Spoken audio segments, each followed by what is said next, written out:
Hello friends, what is going on? It is your good buddy Sam, and it's time for another exciting Max MSP tutorial. So, you may have heard me stretching a bit at the beginning of this intro. That's because of actually, this will be the third or fourth take of me trying to get this, this tutorial just right. Let me just say, before we get started, that it's going to be a long one. I anticipate that this could go up to an hour, considering all the stuff that I want to get through. There's going to be a little bit of music, there's going to be a little bit of Max, some visuals, even there's going to be some math. Just to give you an idea, we're going to be using not only Max, but also Grapher today to look at some beautiful graphs. So we're going to cover a lot of territory. Be ready.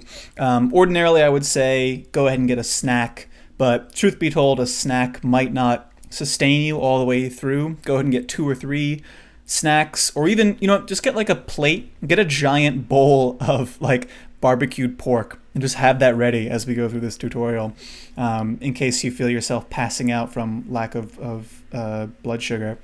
So anyway, hopefully that didn't scare you off, and because it is actually going to be really cool what we talk about today.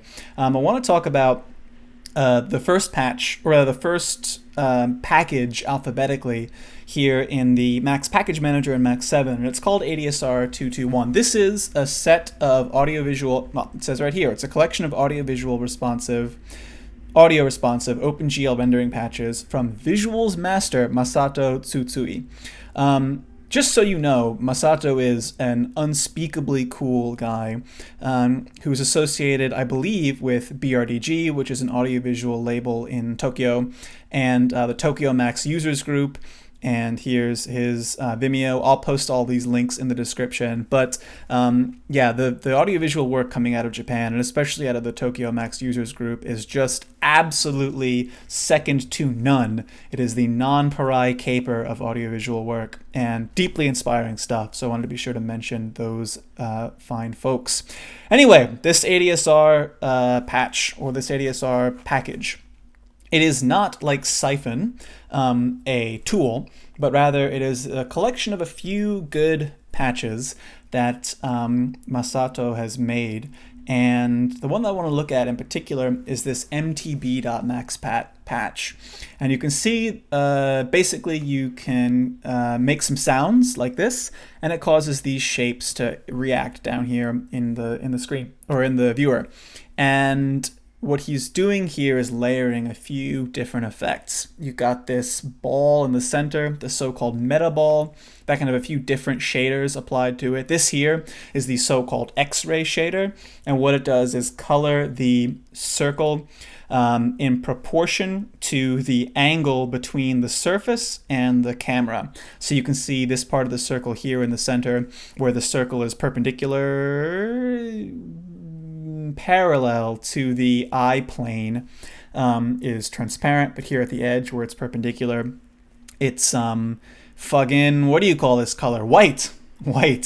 That is the color. But anyway, I don't want to look at any of that stuff, because it's either stuff that's kind of already been covered by other people, or in the case of this explosion, for example, it's using Shiva and Vishnu, and they're cool, but it's honestly a bit beyond my pay grade at this point.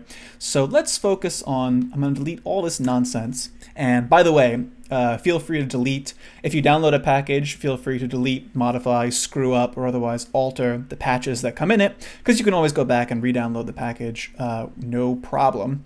But anyway, I want to focus on this crazy, glitchy triangles rotating in space, sort of all held ensconced in this beautiful array of circles. I want to show you how to do this, or my best attempt to do this. Along the way, we'll learn some math, we'll share some laughs, hopefully, probably not, depending on how things go, and hopefully we won't tear out too much of our hair, because hair is good. It protects your scalp, and you can shape it into different shapes, which is always fun for the kids. Okay, so here's this patch, the Around subpatcher, which is where all the good stuff happens. Let's start. At any time you're investigating a new patch afresh, The first thing that I like to do is start by deleting as much as you can without affecting the output. So all this nonsense here, for example, I'm not sure what it does. It has something to do. This matrix explosion here actually isn't referenced anywhere else, so I'm not sure. I don't know what any of this is doing, to be honest. So I'm just going to delete that. Nothing changes. It's fine. This here just generates the noisy texture that's been applied to all these triangles here. This scales them up and down with the audio. Let's delete that for now. This here rotates the triangles.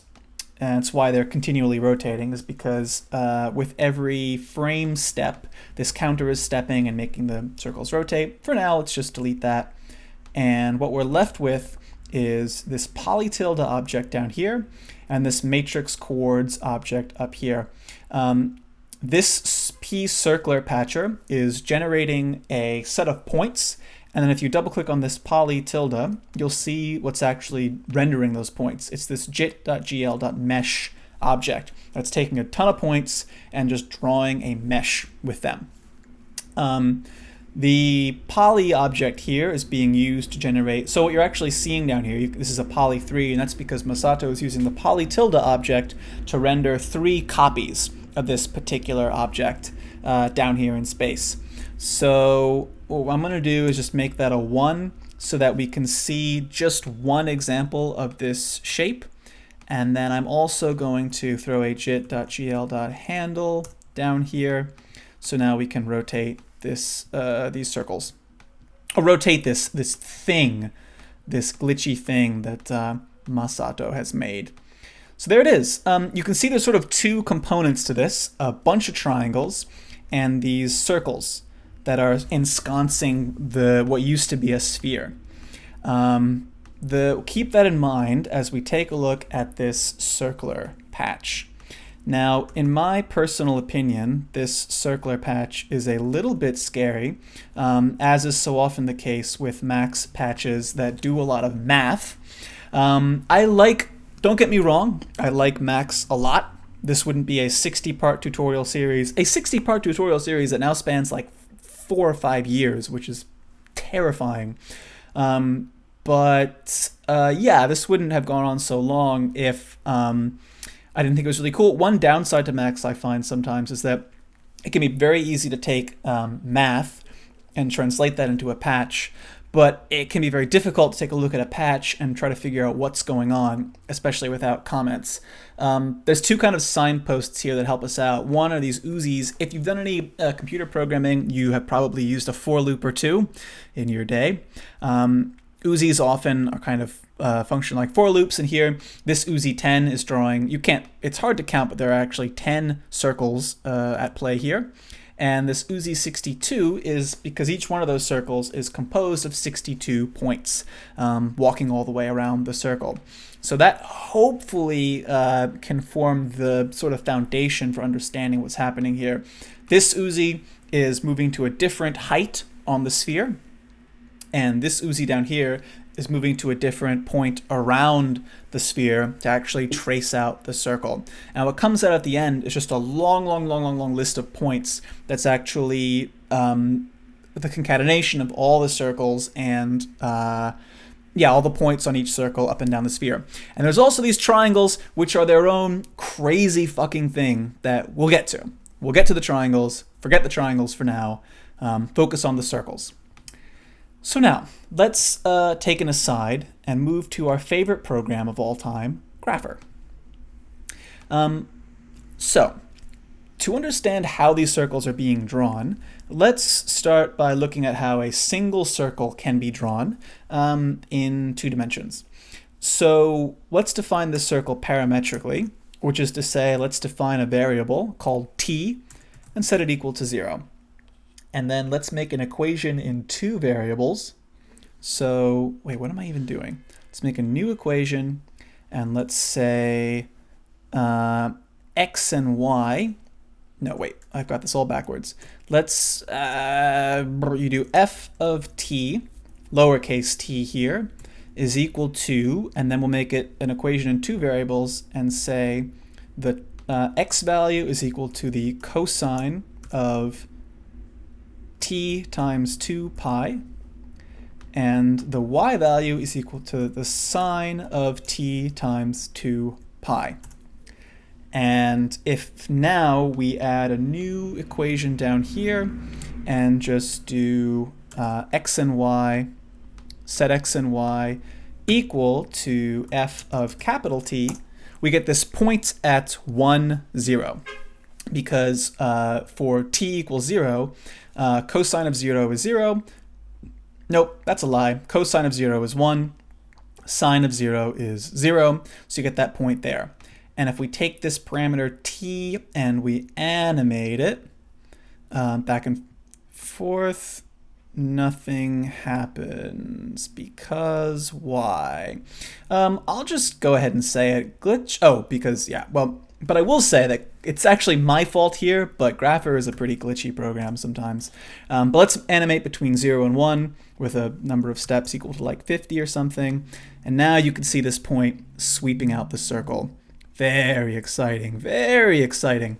And just to make this a bit more explicit, we can even define a new, we can define a line here to do, so we'll do x and y equals f of 0 up to t. And now if I sweep this point back and forth, you can actually see it trace out the circle. And this is what, this is half of what this patch is doing. Half of this patch is just, it's this sine and cosine right here is just, or actually it's this guy and this guy are actually drawing the points around the circle. So how do we get these points, how do we get these circles to be at different heights? To do that, let's jump into 3 dimensions. So let's see, 3D graph, black and white, I love it. Let's define a variable t, and once again, define a function. This time, let's do f of lowercase t equals an equation in x, y, and z. X, again, is cosine of t times 2 pi. Y is the sine of t times 2 pi. And for now, let's just leave z equal to 0. And let's multiply this whole thing. Multiply by 5 or 3. Okay. I also needed to define, somehow I undefined t. Anyway, there's t. Cool, there's f, there's t, and now let's do xyz, no, new equation, xyz equals equals f of t. And there's our point right there, sitting on in the xy plane. And if we take t, and once again we animate it between 0 and 1, we should get, you can see that point tracing out a circle in the xy plane. Pretty nifty. So let's go ahead and define, oops, instead of just a point, let's do a line, and we'll make a new equation here and set xyz equal to f of 0 to 1. And that draws that circle on the plane. Cool. So now instead of animating t, let's add a new parameter here called h and set it equal to 0. And this h is going to be the height of this circle, where we're drawing it on the z-axis. So if we take h, to make that work, of course, we can come back into this function and set the z-axis equal to h. And that will do nothing right now because h is 0, but if we take h and animate it, again in the range 0 to 1. Oh, God. Fucking grapher. Cool. Okay, so now we're back where we were. There's the circle sitting in the plane. Now, if we take h and animate it in the range 0 to 1, you can see this circle move up and down the z-axis, right? But it's actually just tracing out a cylinder rather than a sphere, which is what we want. So that's actually pretty easy, right? We just want all we need to do to fix that is make the radius of this thing proportional to its height. So it needs to be very, very small at the bottom of the circle and very, very large at the top. Or sorry, large in the middle and then small again at the top. That's a piece of cake, man. We have a function that does that. It's the sine function. Sine starts at 0, gets bigger, and then goes back to 0. So back here in this function, we'll multiply this by sine of h times 2 pi. And this will be times cos of, or also times sine of h times 2 pi. And now if we take h and animate it up and down, you see this circle get bigger and smaller. And it's not quite right because h in this function is going between 0 and 1. And that's taking the cylinder and collapsing it onto a sphere, which is not quite what we want. It won't space the circles evenly on the sphere. So the z coordinate I'm actually just going to call cosine of h times 2 pi. And now as we animate h, let's go ahead and animate it automatically.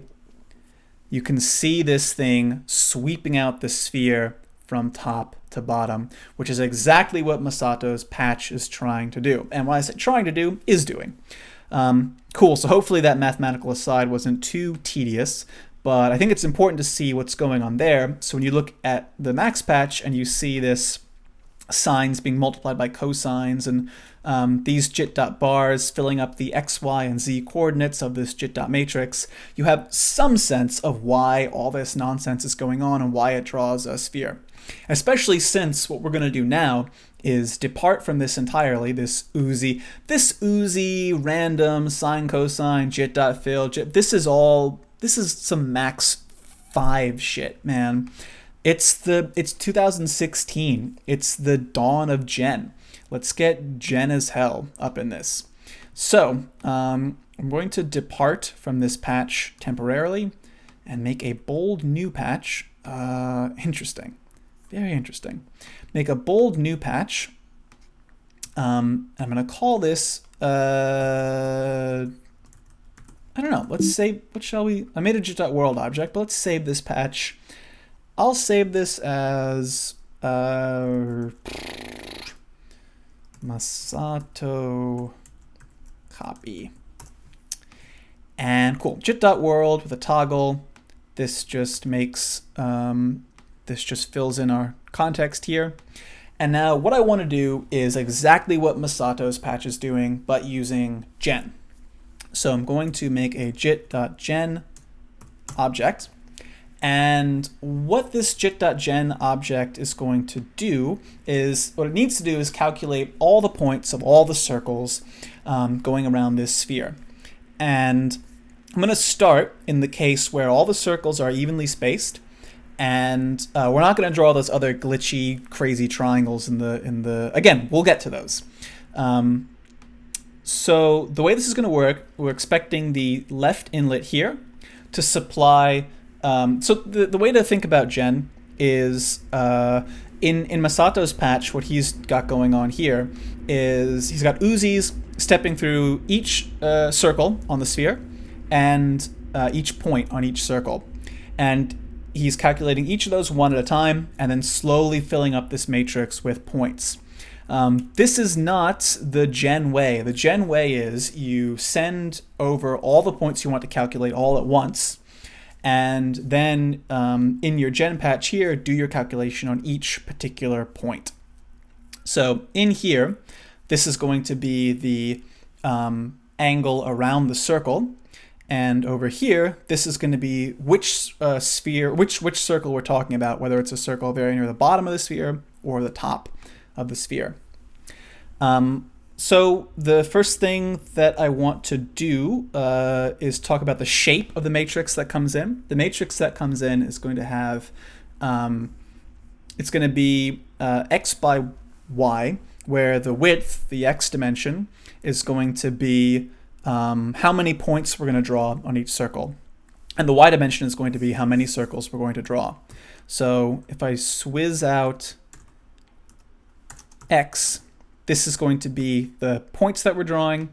And if we swizz out y over here, swizz, of course, just gets the x or the y plane of each of these matrices. Because this is going to be a 3-plane matrix, 1 plane for x, 1 plane for y, 1 plane for z.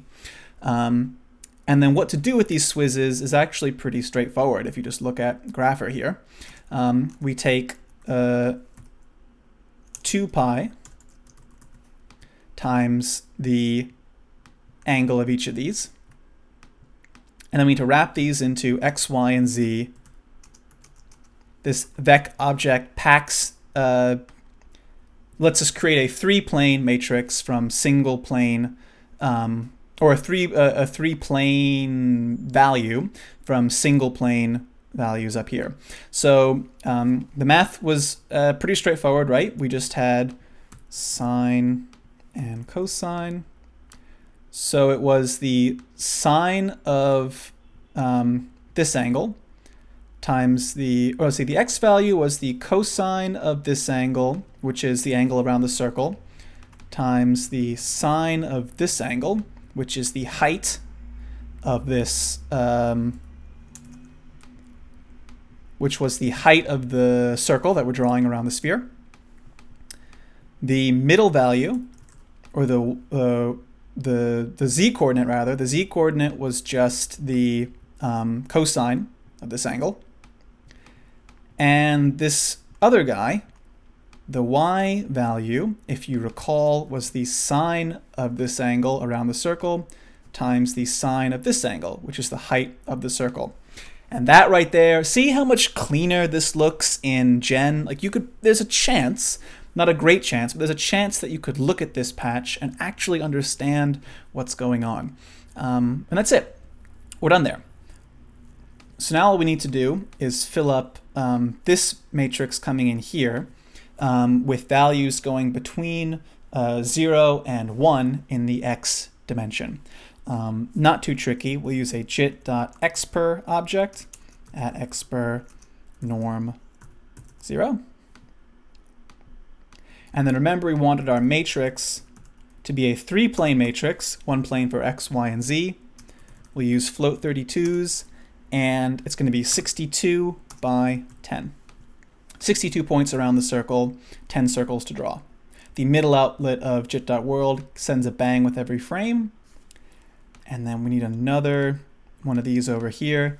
This is just going to be defining the y-coordinate of each of the circles. And for now, the circles will be evenly spaced. So we'll do norm 1. So the circles are increasing in height. Send this into Gen. And then all we have to do, let's use a jit.matrixinfo just to see what we're actually getting out down here. I always have to go into jit.matrixinfo, copy all this stuff, and paste it back in. Let's just see what the matrix coming out of this looks like. It is, in fact, perfect, a 3-plane matrix, 62 by 10, that should have all of the calculated coordinates of each of the points on each of these circles.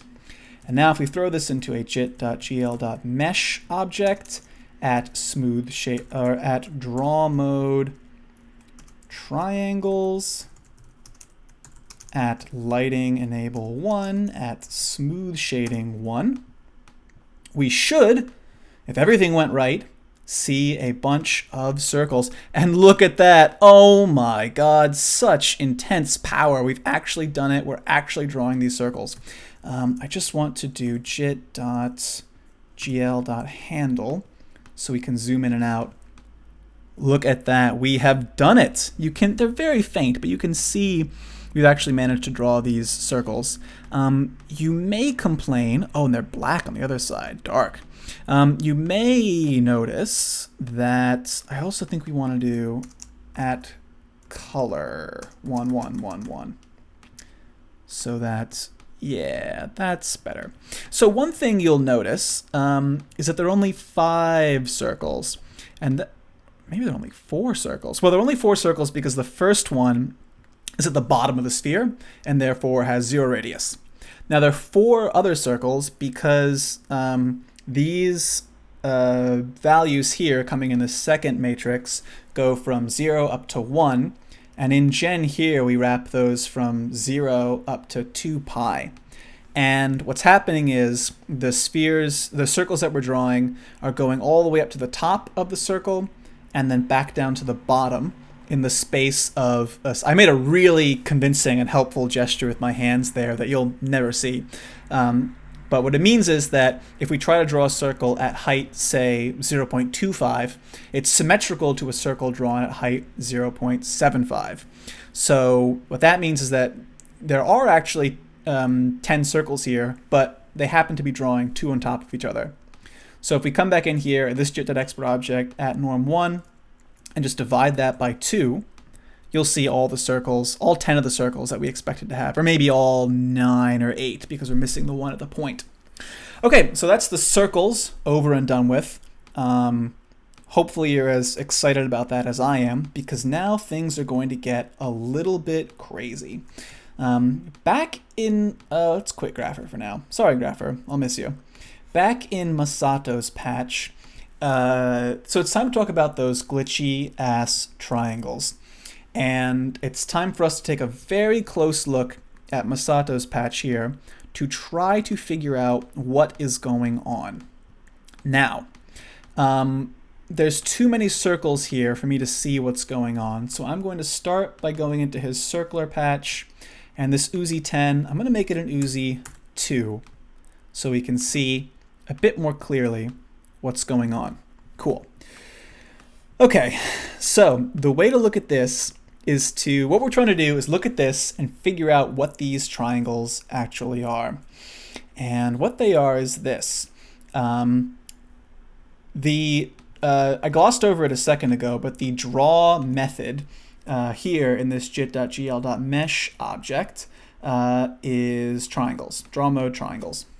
And the way that draw mode triangles works is basically you pass OpenGL a whole ton of points, and for every 3 points, it draws a triangle connecting those 3 points.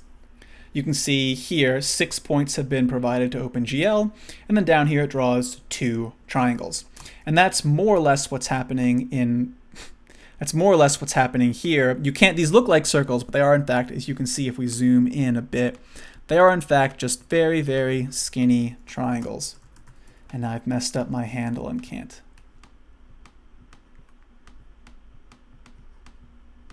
Well, everything has been ruined. Oh God. Oh no. Maybe this Jgl handle should be attached to the mesh. There we go. Okay, wow, scary moment. But if we zoom way in on these, you should, well, it's hard to see, but trust me, they're little triangles. Yeah, you can kind of see it there. The way that Masato's patch works is these triangles, he's adding to the circles as he draws them. He's adding he's sprinkling in a couple random points at very precise places that cause these triangles to jump out as he's drawing the circles. So the first thing he does is prepend a point at 0, right in the middle of the triangle. And we're going to do the same thing in our patch. So after we finish assembling this matrix of points, we're going to, what we want to do is stick a point right on the beginning of our list of points that are going to this Jgl Mesh to be drawn. Now, before we can do that, we need to reshape this matrix. Jgl Mesh doesn't actually care whether you pass in points in an x by y. So here it's 62 by 10. Jgl Mesh will be just as happy if we pass in a matrix that happens to be 620 points long. So I'm going to use a jit.scan scan wrap object. 3 float 32 620. And what this will do is take what's coming out of Jit GL Gen here and reshape it into a 62 Well, I kind of lied. It's a little bit important whether you pass in a 62 by 10 matrix or a 620 by 1 matrix point object. Because if you pass in a long list of points, you can see that Jit-GL Mesh actually tries to connect them all, one to the next. Before we go any further, we need to add that 0.000 to the beginning.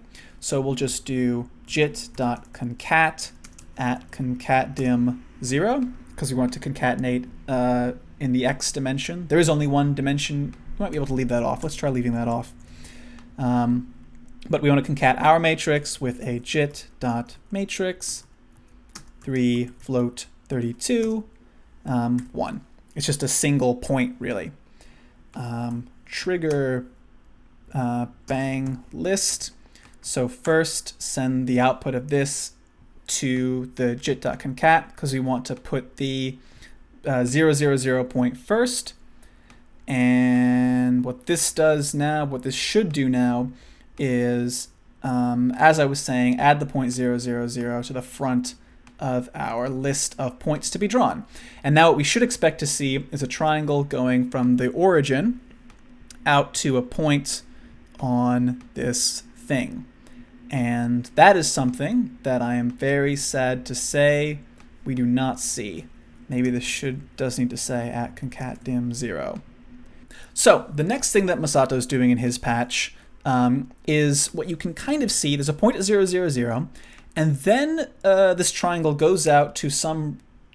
The other clue here to figuring out what's going on is to notice that both this triangle and this triangle share a point that happens to be on this axis here. Here in the, I don't know what these planes are, the blue plane.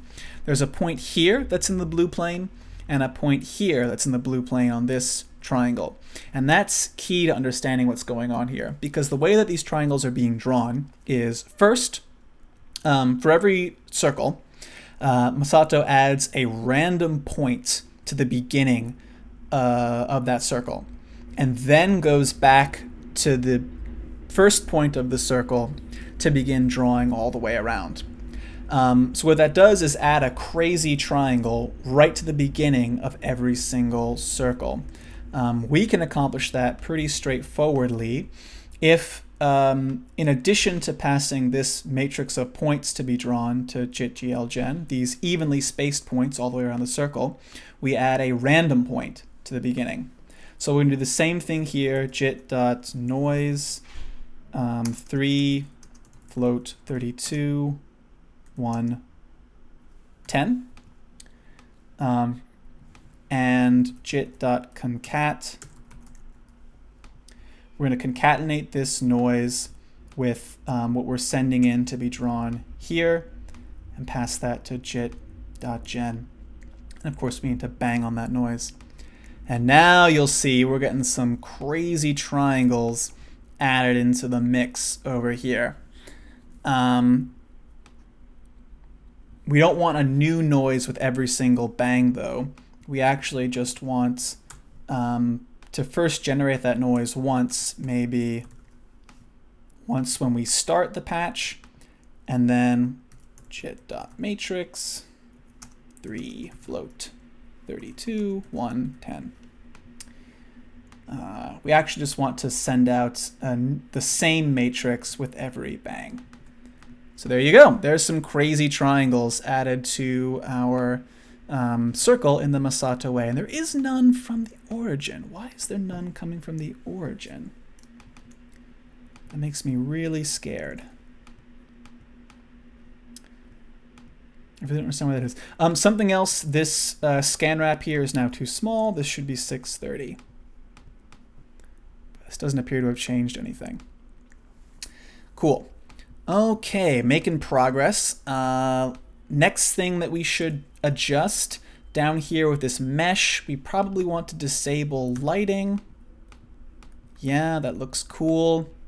Let's set the at blend enable to be 1 at blend mode 1.6, which is what it is in Masato's original patch. And now let's also do at texture noisy. we'll apply a texture named noisy to this shape here. We haven't generated the texture yet, so let's go ahead and do that. We'll just do a jit.noise 1 char 256 256. Send a bang into that. May as well make it a load bang.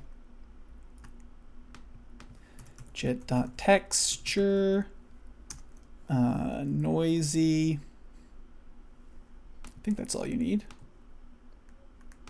How does jit.texture work? Jit.gl.texture. I'm a moron. Jit.gl.texture noisy.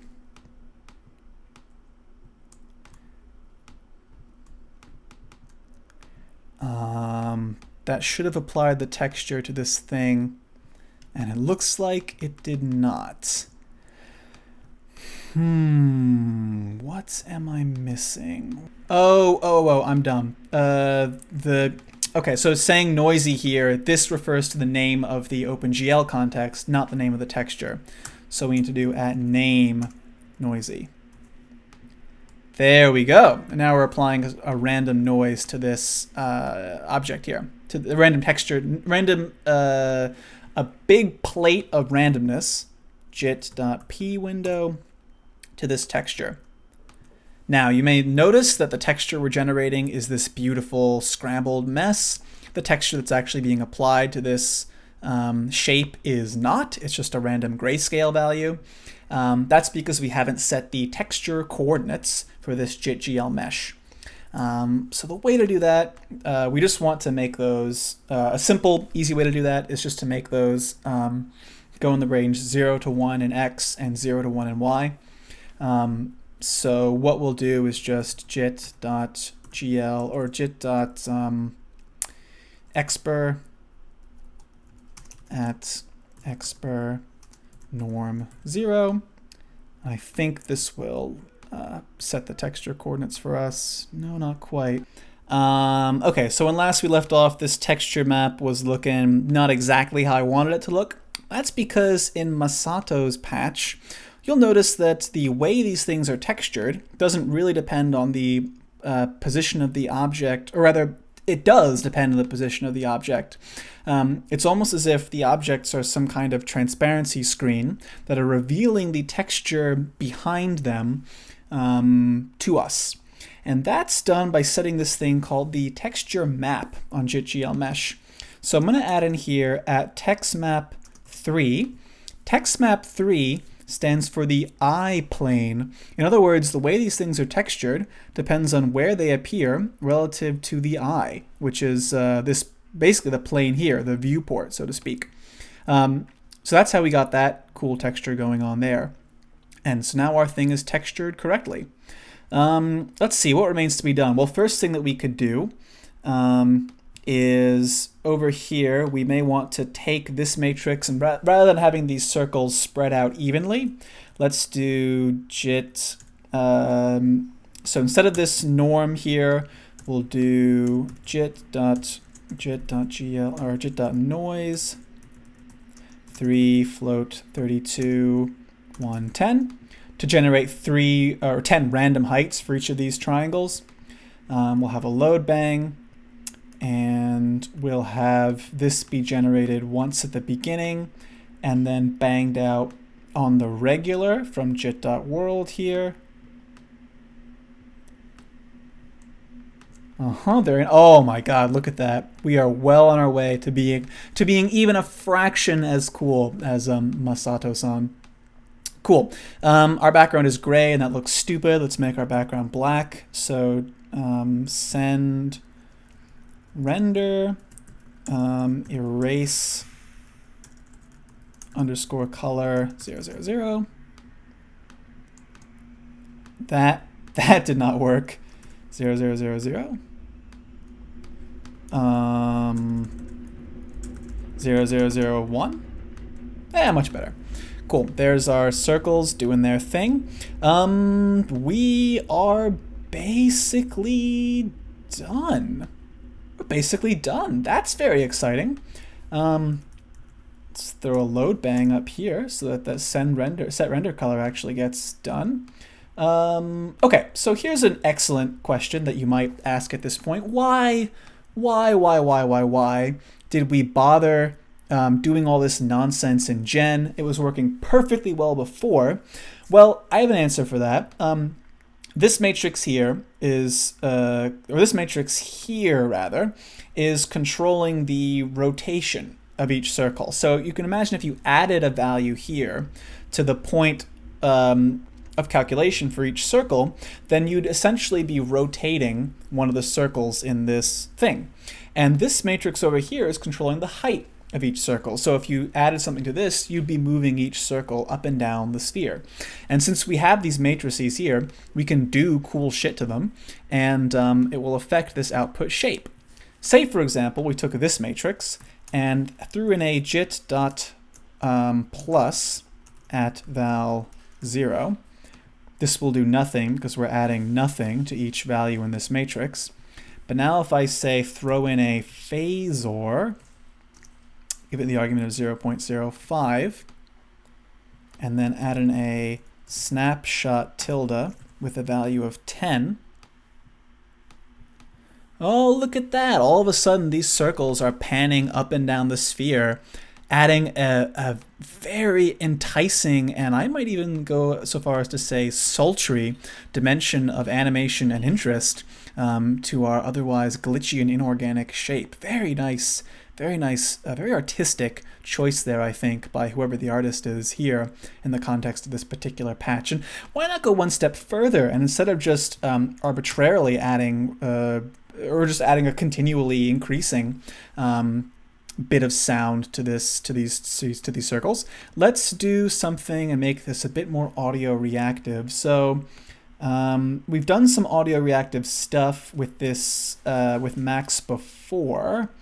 Let me see if I can find, I cannot find it, but I have a really, one of my favorite parts of my music collection is I do have a pretty good selection of songs that are just completely unlistenable, but are really, really good for doing this envelope following kind of stuff. Case in point, let's go ahead and listen to this guy.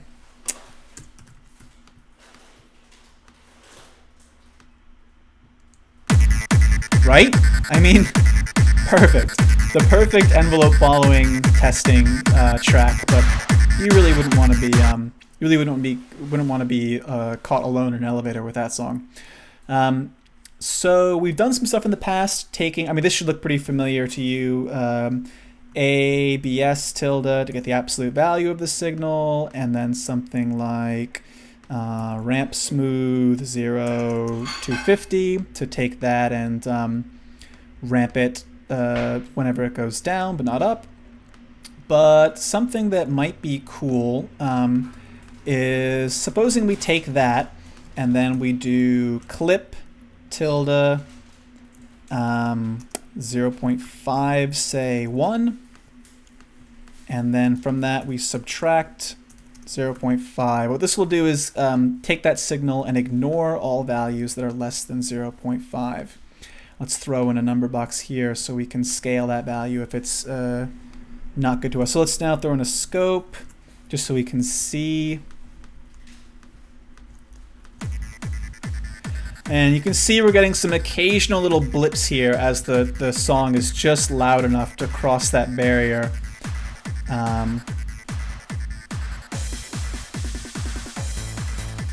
Man, that is a catchy tune. I'm also going to go ahead and just throw in a resin or a low res tilde with the values 250 and 8. This is a low pass, a resonant low pass filter to kind of attenuate all frequencies above 250 hertz. So we'll be looking at just those really juicy kicks. And then here's where things are going to get interesting. Okay, I'm going to throw in an object called frame accum, which takes the values that come in from the audio samples coming in and just adds them together, one on top of the other on top of the other. And if I set the phase wrap flag here, then what this will do is make a signal that ramps continually between 0 and 1.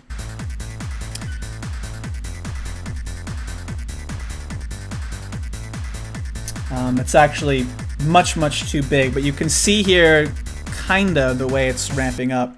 Unfortunately, it's ramping up a bit too quick, so I'll throw in a divided by tilde 1000 here before passing things off to FrameAccum, and add another number box here to control that if we like. But now,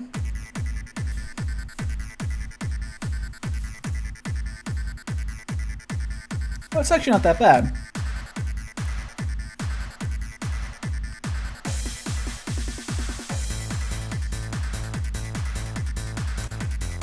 Well, let's see if this is having the effect that I wanted. I want to throw this FrameAccum into a snapshot, and then send this to be the value that goes into our JIT here. Let's turn this on now. Oh, that's way, way too much.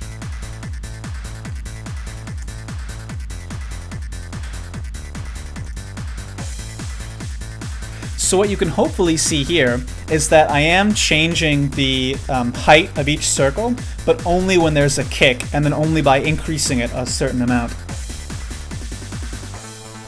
See, when the kick drops out, this thing barely moves at all, and then in a second or two when the kick comes back, and believe me, the kick is coming back, you'll have that effect happening again.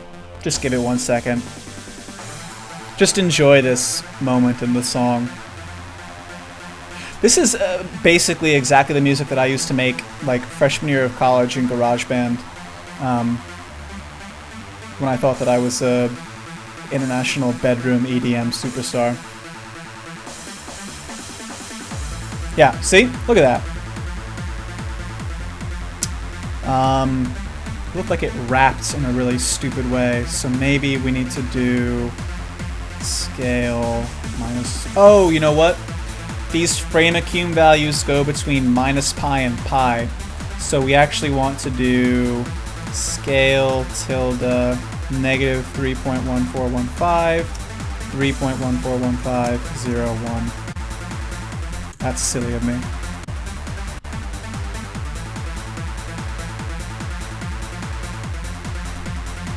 Let's make this like 50. Yeah, look at that. Cool.